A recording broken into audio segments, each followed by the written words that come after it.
গত 17 বছর আমরা বিপ্লবী নির্যাতনের শিকার হয়েছি। গত 17 বছর আওয়ামী নির্যাতনে আমাদের নেতাকর্মীরা খান খেতে পর্যন্ত ঘুমাতে পারে নাই। সেই নেতাকর্মীদের রক্তে রঞ্জিত আমাদের নেতাকর্মীরা, এই নির্যাতনের নেতাকর্মীরা ঢাকায় গিয়ে গ্রেপ্তার হয়েছে। আমাদের নেতাকর্মীরা বরিশালে আন্দোলন করতে গিয়ে পথিমধ্যে ডাকাতের আঘাতে রক্তাক্ত হয়েছে, অর্থ হারিয়েছে, সম্পদ হারিয়েছে। আমরা নেতাকর্মীরা আমাদের মতামতের বাইরে কোন ধরনের কোন অন্যায় সিদ্ধান্ত চাপিয়ে দিলে সেই সিদ্ধান্ত আমরা মানব না। আমরা আলোচনা গ্রহণ করবো।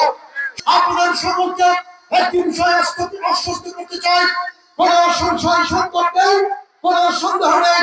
এই আসনে যদি নির্বাচন অনুষ্ঠিত হয়, জাতীয়তাবাদী দল আমরা নির্বাচন করব এবং দলের প্রার্থী নিয়েই করব এবং করবই করব। সকল সিদ্ধান্ত আমরা ইনশাআল্লাহ।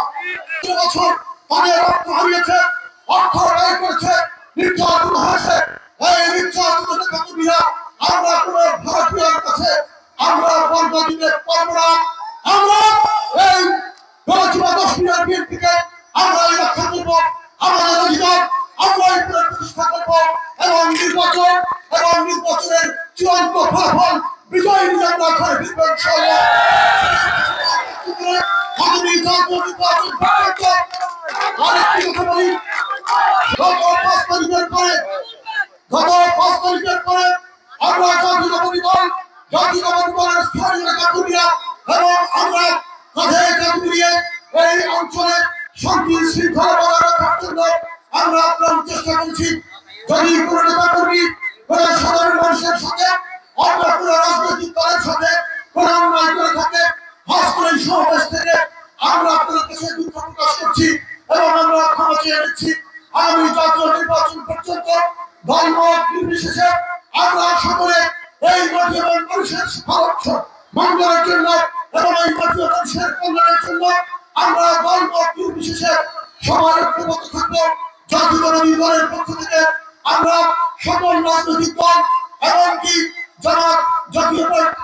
জামাত, ইসলামী আন্দোলন, গণ অধিকার, এমনকি যারা দীর্ঘ 17 বছর ক্ষমতায় ছিলেন, তারাও যদি জনগণের কল্যাণে আমাদের সাথে কাঁধে কাঁধ মিলিয়ে কাজ করতে চায়, আমরা তাদেরকে স্বাগতম জানাবো এবং আমরা কাঁধে কাঁধ মিলিয়ে এই অঞ্চলের জনগণের কল্যাণের জন্য কাজ করবো।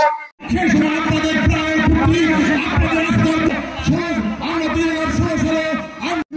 উপজেলা বিএনপির সাধারণ সম্পাদক আব্দুল সত্তার হাওলাদার সহ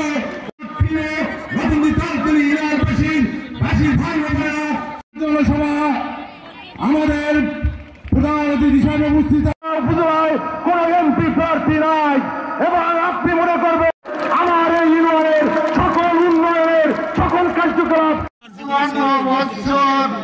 আমরা 10 মিনিট সভাপতি নার্গিস সুলতানা, সহসভাপতি জামাল হোসেন মৌলকে আগামী দিনে এমপি পদে যে করার পরিবেশ এসেছে বাংলাদেশে সুস্থভাবে এই পর্যায়ে আসতে